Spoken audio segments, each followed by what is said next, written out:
Hello friends, இன்றைக்கி நம்ம என்ன பார்க்க போகிறோம்னா 71st நேஷ்னல் அவார்ட்ஸை பற்றி தான். இந்த அவார்ட்ஸை பற்றி சொல்லணும்னா இதில் அரசியலும் இருக்குது, ஆர்ட்டும் இருக்குது. முதல்ல பெஸ்ட் ஆக்டருக்கான நேஷ்னல் அவார்டு யார் வாங்கியிருக்கானா, ஜவான் படத்துக்காக ஷாருக் கானும், 12th ஃபெயில் படத்துக்காக விக்ரம் மேசாயும் தான் வாங்கியிருக்காங்க.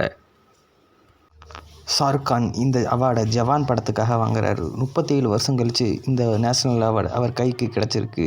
அட்லியை நம்ம எவ்வளவோ கிண்டல் பண்ணுறோம், ஆனால் 31 வருஷம் கழித்து ஷாருக் கானுக்கு நேஷ்னல் அவார்டு வாங்கி கொடுத்துருக்காரு. ஒரு விஷயத்தை கவனிச்சிங்களா ஃப்ரெண்ட்ஸ், இந்த வாட்டியும் பெஸ்ட் ஆக்டருக்கான நேஷ்னல் அவார்டு வந்து ஜவான்கிற கமர்ஷியல் மூவிக்கு தான் கிடச்சிருக்கு. போன வாட்டி புஷ்பா படத்துக்கு கிடச்சிச்சு. இது வந்து ஆர்ட் மூவிக்குனா கிடைக்கிற அங்கீகாரத்தை தட்டி பறிக்கிற வேலை.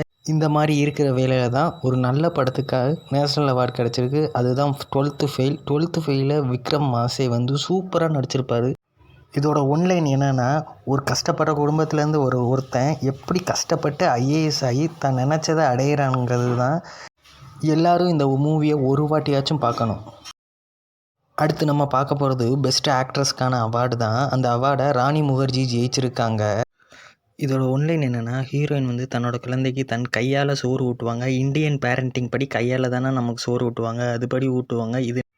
இதை நார்வே கவர்மெண்ட் பார்த்து இது பர்சனல் ஹைஜீனுக்கு எதிரானதுன்னு சொல்லி அந்த குழந்தைகள் முகாமில் அடைச்சிருவாங்க. எப்படி குழந்தைகளை மீட்டாங்கிறது தான் கதை. ராணி முகர்ஜி சூப்பராக நடிச்சிருப்பாங்க இந்த கதையில்.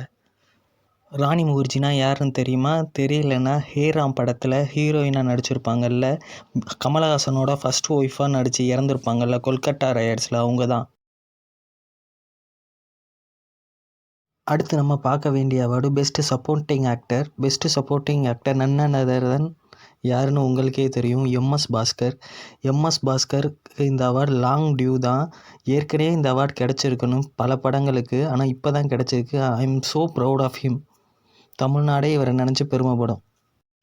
நடிப்பு அரக்கன்னா எம்எஸ் பாஸ்கர் தான். காமெடியாக இருக்கட்டும், சீரியஸ் கேரக்டராக இருக்கட்டும், எந்த கேரக்டராக இருந்தால் கூட சூப்பராக நடிப்பார். உங்களுக்கும் பிடிக்கும்னா கமெண்ட்ஸில் சொல்லுங்கள். அடுத்த அவார்டு யாருக்குன்னா பெஸ்ட்டு சப்போர்ட்டிங் ஆக்ட்ரஸ்க்கான அவார்டு. பெஸ்ட்டு சப்போர்ட்டிங் ஆக்ட்ரஸ்க்கான அவார்டு இந்த வாட்டி ஊர்வசி ஜெயிச்சிருக்காங்க. ஊர்வசி ஏற்கனவே ஒரு நேஷ்னல் அவார்டு வாங்கியிருக்காங்க 2005. 2005 வெளிவந்த அச்சுவிந்த அம்மா என்ற படத்துக்கு ஏற்கனவே ஒரு நேஷ்னல் அவார்டு வாங்கியிருக்காங்க ஊர்வசி. இந்த படத்தோட ஒன்லைன் என்னென்னா, தன் மகன் வந்து உடல்நிலை சரியில்லாமல் இருப்பான், ஆனால் மருமகள் எக்ஸ்ட்ரா மேரிட்டல் அஃபேரில் குழந்தை பெற்றுருவா. அதை பற்றின கதை தான் இது. சூப்பரான ட்ராமா மூவி. ட்ராமா யார் யாருக்குன்னா பிடிக்குதோ இந்த மூவி சூப்பராக இருக்கும், பாருங்கள் எல்லோரும். அடுத்த அவார்டு எதுக்காகனா best music director. Best music director இந்த வாட்டி தமிழுக்கு கிடச்சிருக்கு. அது ரொம்ப பெருமையான விஷயம். யாருக்கு கிடச்சிருக்குன்னா ஜிவி பிரகாஷ்க்கு வாத்தி மூவிக்காக கிடச்சிருக்கு.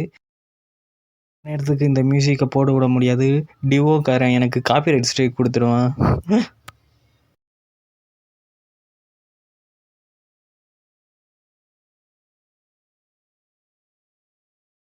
பெஸ்ட்டு ஸ்க்ரீன் பிளே ரைட்டராக இந்த வாட்டி பார்க்கிங் மூவி எடுத்த ராம்குமார் பாலகிருஷ்ணனுக்கு தான் கிடச்சிருக்கு.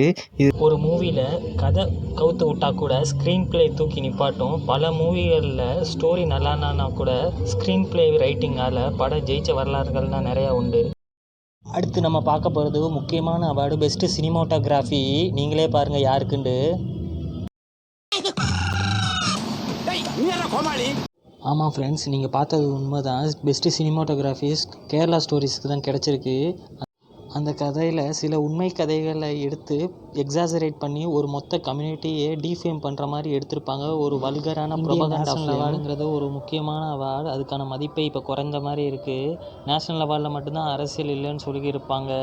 யாருன்னா அப்படி சொல்கிறாங்களோ அவங்க தலை குனிகிற மாதிரி தான் இந்த அவார்டு. உங்கள் கருத்தை கமெண்ட்ஸில் சொல்லுங்கள். மறக்காமல் சப்ஸ்கிரைப் பண்ணுங்கள்.